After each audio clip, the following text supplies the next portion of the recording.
Student, आज का हमारा जो टॉपिक है वो है प्रतिरक्षा या इम्यूनिटी। इसमें क्या होता है, यानी कि प्रतिदिन अनेक प्रकार के रोगजनक हमारे शरीर के संपर्क में आते हैं, लेकिन यदाकदा ही कोई रोगाणु रोग उत्पन्न करने में सक्षम हो पाता है। हमारा शरीर इनसे अपनी रक्षा करने में सक्षम होता है। शरीर का वह तंत्र, यानी कि शरीर का वह तंत्र जो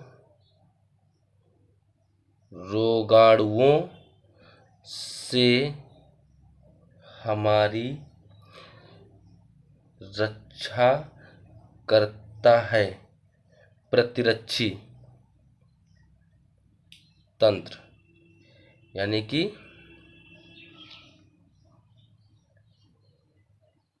इम्यूनी सिस्टम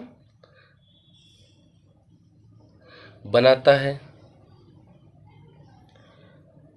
और उसकी यह विशिष्ट क्षमता प्रतिरक्षा कहलाती है। क्या कहलाती है? प्रतिरक्षा कहलाती है। इसी प्रकार से जैसे कि शरीर से बाहर क्या होता है, शरीर से बाहर के किसी भी पदार्थ या रोगाणुओं के शरीर में प्रवेश, यानी कि शरीर से बाहर के किसी भी पदार्थ या रोगाणुओं के शरीर में प्रवेश को पहचानने तथा प्रतिक्रिया स्वरूप शरीर की कोशिकाओं व कोशिकीय उत्पादों का प्रेरण कर उसी बाहरी पदार्थ से मुक्ति दिलाने की क्षमता प्रतिरक्षी क्षमता कहलाती है। क्या कहलाती है? प्रतिरक्षी क्षमता कहलाती है।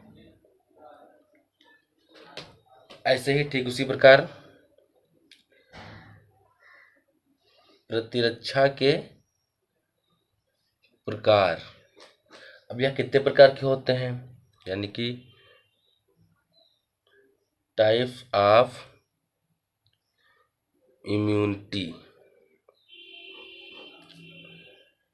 तो जीवों के शरीर में दो प्रकार का प्रतिरक्षा पाया, यानी कि जो भी है, प्रायः जितने भी जीव जंतु हैं या फिर जीवों के शरीर में दो प्रकार का प्रतिरक्षा पाई जाती है, यानी कि दो प्रकार का जो भी प्रतिरक्षा है वह पाया जाता है। तो नंबर एक,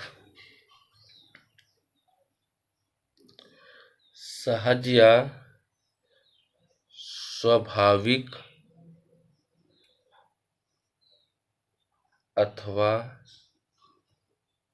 अविशिष्ट प्रतिरक्षा। इसमें क्या होता है,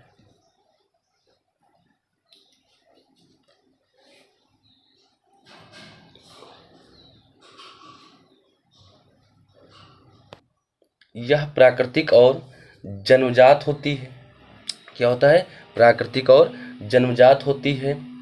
यह किसी रोग विशेष से शरीर की सुरक्षा नहीं होती।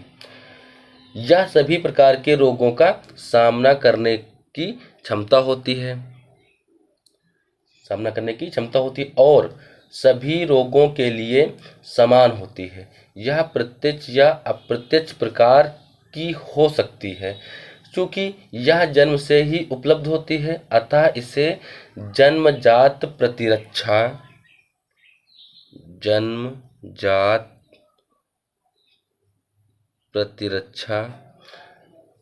कहते हैं। इस प्रतिरक्षा में जीव शरीर के बाह्य मार्ग अवरोधक जैसे त्वचा,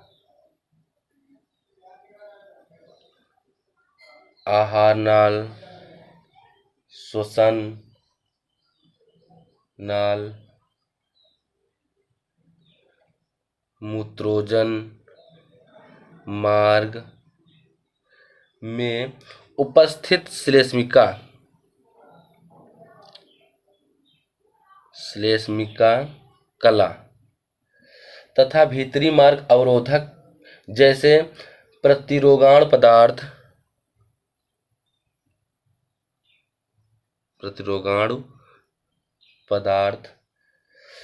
भक्षी कोशिकाएं, प्रदाह प्रक्रिया इत्यादि जीव शरीर पर सूक्ष्म जीवों के आक्रमण को रोकते हैं।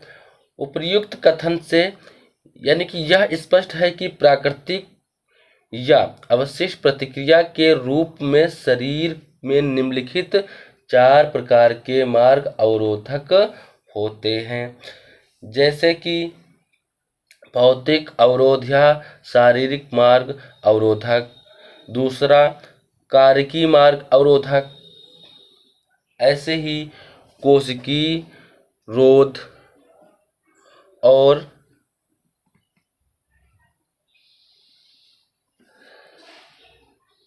साइटोकाइन रोध। इसी प्रकार से बहुत सारे शारीरिक मार्ग अवरोधक पाए जाते हैं।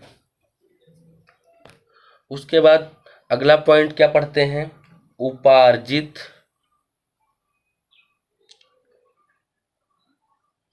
अथवा विशिष्ट प्रतिरक्षा।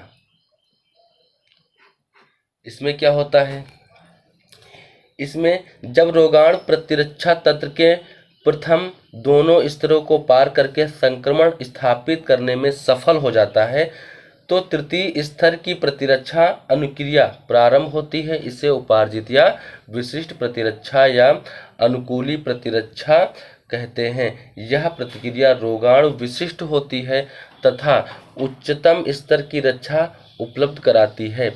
इसमें इसका विशिष्ट लक्षण है, किसी रोगजनक से पहली बार सामना होने पर शरीर का प्रतिरक्षा तंत्र एक विशिष्ट अनुक्रिया प्रदर्शित करता है। इस पहली अनुक्रिया को प्राथमिक अनुक्रिया क्या कहा जाता है, प्राथमिक